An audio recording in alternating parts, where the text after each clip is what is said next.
नमस्कार दोस्तों, स्वागत है आपका हमारे YouTube चैनल तपस्या क्लिनिक में। आज इस वीडियो में हम डिस्कस करेंगे वैक्सीनेशन यानी कि कोविड वैक्सीन और इससे जुड़े हुए आपके मन में जो भी सवाल है उन सभी के जवाब मैं दूंगा। इससे पहले कि हम इस वीडियो को स्टार्ट करें, मैं एक वाक़या जो खुद मेरे साथ हुआ है आपके साथ शेयर करना चाहूँगा। दोस्तों, हमारे घर में एक पेशेंट है जो पॉजिटिव आए थे और उनके पॉजिटिव आने के बाद हमने उसी दिन रात को ही रैपिड एंटीजन टेस्ट करने वाली लैब से बंदे को बुलाया और हमारा रैपिड एंटीजन टेस्ट करवाया, जो कि घर में मौजूद सभी सदस्यों का पॉजिटिव आया। मैं आपको यहाँ बता देना चाहूँगा, मैं खुद पॉजिटिव आया था और मुझे एक भी सिम्टम नहीं है, यहाँ तक कि खांसी का एक ठसका भी नहीं आया था। ये तो गनीमत है कि वो सदस्य के पॉजिटिव आने की वजह से हम सब ने अपना टेस्ट करवाया और हमें पता लग गया कि हम भी पॉजिटिव हैं। नेक्स्ट डे मॉर्निंग होते ही हमने RT-PCR टेस्ट कराया, जिसके अंदर हमें हमारी CT वैल्यू और वायरस लोड का भी जानकारी मिल गई और RT-PCR भी पॉजिटिव आ गया। उसके बाद हमने रेगुलर इंटरवल्स पे हर अल्टरनेट डे पे अपना ब्लड टेस्ट करवाते रहे और जो भी कोविड के अंदर दवाई है जो गाइडलाइंस के अनुसार है वो सभी दवाई समय पर ली, पूरा कोर्स किया और उसके बाद में वापस से RT-PCR टेस्ट कराया, जो कि 9th डे पे करवाया गया था, वो नेगेटिव आया। उसके बाद हमने और 10 दिनों तक सारी सुरक्षा और आइसोलेशन को फॉलो किया और अब मैं पूरी तरीके से स्वस्थ हूँ और इस बात को 1 महीना हो चुका है। तो दोस्तों, ये जाके आपने को मैंने इसलिए सुनाया कि कई बार ऐसा होता है कि कुछ पेशेंट्स हैं जो एसिम्प्टोमेटिक है, उन्हें जानकारी नहीं होती कि हम इन्फेक्टेड हैं, लेकिन वो पेशेंट के अंदर से वायरस उनकी सांस के साथ में ड्रॉपलेट्स से बाहर निकलता है। इवन बात करने पर मुँह में से जो माइक्रो ड्रॉपलेट्स उड़ते हैं जो दिखाई नहीं देते हैं, उनसे भी वो वायरस उनके घर में और जिनसे भी वो मिलते हैं वहाँ सब फैल सकता है। इसलिए आपसे रिक्वेस्ट है कि ऐसी चीज़ का पता कर पाना तो बिल्कुल पॉसिबल नहीं है, लेकिन अगर वो व्यक्ति वैक्सीन लगवाने के लिए अपना रजिस्ट्रेशन करा रहा है तो उन्हें ज़रूरी है कि सबसे पहले वो अपना RT-PCR टेस्ट करवाए, वो नेगेटिव आने पर ही वैक्सीनेशन ले, वरना दूसरे गंभीर परिणाम हो सकते हैं जो वैक्सीन नहीं आपके ऑलरेडी पॉजिटिव स्टेटस की वजह से होते हैं। तो दोस्तों, आज इस वीडियो में हम वैक्सीन से जुड़ी सारी अफवाहें, भ्रांतियाँ और साथ ही आपके मन में उठने वाले जो कॉमन सवाल है उन सभी के बारे में डिस्कस करेंगे। बिना देर किए चलिए इस वीडियो को अब शुरू करते हैं।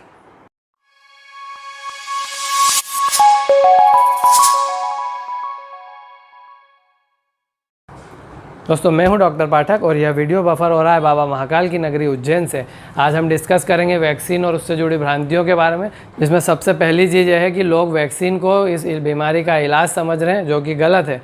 वैक्सीन आपके इम्यून सिस्टम को ट्रेन करती है ताकि जब सच का इन्फेक्शन आपकी बॉडी में आए तो इम्यून सिस्टम उसे मुस्तैदी के साथ लड़ सके और आपको कोई समस्या ना हो।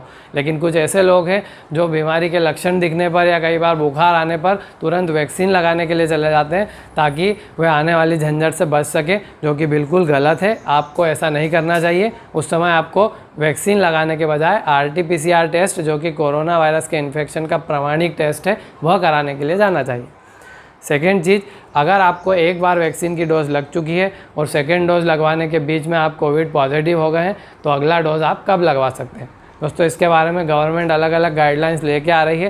के अंदर 60 दिन और किसी में 90 दिन, किसी में 6 मंथ तक का भी कहा गया है। मैं खुलकर आपको बताना चाहूँगा कि गवर्नमेंट के पास अभी की स्थिति में इतनी वैक्सीनेशन के डोजेज अवेलेबल नहीं है, तो वह फर्स्ट डोज ज़्यादातर लोगों तक पहुँचाना चाहती है और सेकेंड डोज वाले लोगों की क्यू को स्लो करने के लिए उन्होंने गाइडलाइंस को एक्सटेंड किया है और ज़्यादा दिन का वो बोल रहे हैं। इसके पीछे वो ऐसा कह भी रहे हैं कि जितना डिस्टेंस आप एक और दूसरे डोज के बीच में रखेंगे आपकी एंटीबॉडी उतनी स्ट्रेंथन होगी। तो वह उनके लिए अभी एक बहाना है ताकि ज़्यादा से ज़्यादा लोग पहला डोज लगवा सके और उसमें कमी ना आए। लेकिन जो फैक्ट है वो यह होता है कि आप कम से कम 60 से 90 दिन के भीतर पहला इन्फेक्शन होने के बाद सेकेंड डोज लगवा सकते हैं। अब तीसरी और एक बहुत ही ज़रूरी बात मैं क्लियर कर देना चाहूँगा कि एक बार किसी व्यक्ति को कोविड इन्फेक्शन हो जाता है या फिर कह लें कि अगर वो नेगेटिव है लेकिन उन्होंने वैक्सीन लगवाई है, तो उन दोनों ही स्थिति में आपकी बॉडी उस वैक्सीन के रिस्पांस को और उसके बाद एंटीबॉडी बनाने के लिए तुरंत ही कार्य करने लग जाती है। उस दौरान आपको जिस भी चीज़ की वैक्सीन लगी है उसी बीमारी के जैसे लक्षण आ सकते हैं, जो कि 5 से 10 दिन तक ऐसा होना नॉर्मल है। और वह समय आपकी इम्यूनिटी थोड़ी सी वीक रहती है क्योंकि वह ट्रेनिंग में होती है ताकि वह आने वाले इन्फेक्शन से फाइट करना सीख सके। कुछ लोग ऐसे होते हैं जो वैक्सीन लगवाने के बाद में निश्चिंत होकर घूमने लगते हैं, कई बार मास्क और डिस्टेंसिंग भी फॉलो नहीं करते हैं, जो कि बिल्कुल गलत है। वैक्सीन लगने के नेक्स्ट 15 डेज़ तक आपकी बॉडी और वीकेंड स्टेट में होती है, तब आपको इन गाइडलाइंस का और ज़्यादा स्ट्रिक्टली फॉलो करना होता है और 15 से 20 दिनों के अंदर आपके बॉडी में एंटीबॉडीज़ बनने लगती है। उसके बाद आप अमर नहीं हो जाते हैं, आपको फिर भी सुरक्षा का ध्यान रखना है, लेकिन अब आप गंभीर परिणामों से बच जाएंगे। जो सबसे ज़्यादा पूछा जाता है कि अगर कोई गर्भावस्था में है या फिर प्रेगनेंसी को प्लान कर रहे हैं, क्या वे लोग वैक्सीन लगवा सकते हैं। तो इसके लिए ज़्यादातर कुछ रिसर्च हुई नहीं है जो पब्लिश्ड है या जिनके पीछे पुख्ता प्रमाण है, लेकिन फिर भी यह कहा जाता रहा है, जो गाइडलाइंस में भी आता है कि अगर आपने वैक्सीन लगवाई है तो आप 3 महीने के लिए मॉनिटरिंग फेज़ में रहते हैं और आपको प्रेगनेंसी प्लान नहीं करनी चाहिए। और अगर आप ऑलरेडी प्रेग्नेंट है या गर्भवती हैं तो उस स्थिति में आपको यह वैक्सीन अभी नहीं लगवाना चाहिए, क्योंकि गर्भावस्था में वैक्सीनेशन के क्या परिणाम आपके शरीर में होंगे इसके ऊपर कोई भी पुख्ता रिसर्च अभी नहीं हुई है जो प्रमाणित हो चुकी हो। और एक बहुत बड़ी भ्रांति है कि कुछ लोग हैं जिन्होंने वैक्सीन लगवाई और उनके बाद उन्हें हॉस्पिटलाइज होना पड़ा या उनकी डेथ हो गई, तो यह तो निरीह गलत बात है। इसके लिए क्लियर चीज़ मैं आपको समझाना चाहूँगा जो मैंने खुद अपने रिलेटिव्स का इलाज करते हुए एक्सपीरियंस भी की है, जिसके अंदर है ऐसे एसिम्प्टोमेटिक पेशेंट। जो स्टोरी मैंने आपको इस वीडियो के शुरू में सुनाई थी वो मेरे ही बारे में थी।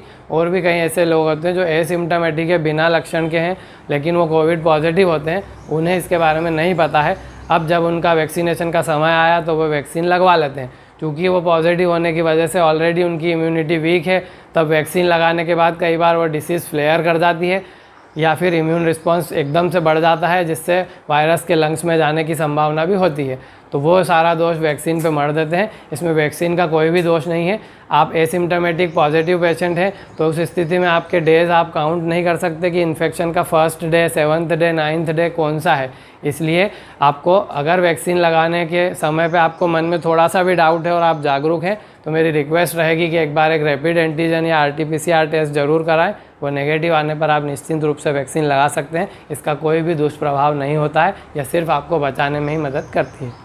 कई लोगों के मन में ये भी चल रहा है कि कहीं से ऐसी खबरें पड़ी है और उनमें से कुछ सच भी हैं, जो विदेशों से भी ये खबरें आ रही हैं कि जिन्होंने कोविशील्ड वैक्सीन लगवाई है वो उनकी बॉडी में हाइपर कोएगुलेशन यानी खून के थक्के जमने लग जाते हैं और उससे उनकी मृत्यु हो जाती है या फिर उन्हें हार्ट अटैक आ जाता है। और कई देशों में इसे बैन भी कर दिया गया है। तो इसके बारे में भी आपको एक फैक्ट बता देना चाहूँगा कि दोस्तों 1 in 1 लाख की एक आंकड़ा है जो पुष्टि की गई है कि 1 लाख में से एक व्यक्ति को ऐसी संभावना देखी गई है कोविशील्ड वैक्सीन लगाने के बाद, जो कि बहुत ही माइन्यूट है। लेकिन आप सोच रहे हैं कि इसकी क्या गारंटी है कि उस 1 लाख में से एक व्यक्ति आप खुद नहीं है। तो इसके लिए एक बहुत सी सिंपल सी चीज़ देना चाहूँगा। आप अगर वैक्सीन लगवाने जा रहे हैं और आपको कंफर्म है कि यह कोविशील्ड ही है तो आपको कुछ भी नहीं करना है। ब्लड थिनर्स मार्केट में इजीली और बहुत ही लो कॉस्ट पे अवेलेबल है। आप अपने डॉक्टर से एक बार संपर्क कर सकते हैं और उनकी सलाह के अकॉर्डिंग इकोस्प्रिन 75 नाम की टैबलेट है जो आपके खून में थक्का जमने की संभावना को कम कर देती है। आप उसे वैक्सीन लगाने के 2 दिन पहले से ही चालू कर दीजिए। सिर्फ 1 गोली आपको दिन में 1 बार लेनी होती है।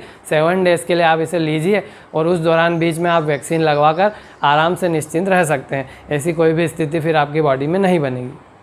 अब एक और चीज़ है जो वैक्सीन लगवाने के बाद लोग एक्सपीरियंस करते हैं और इसके बारे में उन्हें कोई भी कुछ नहीं बताता।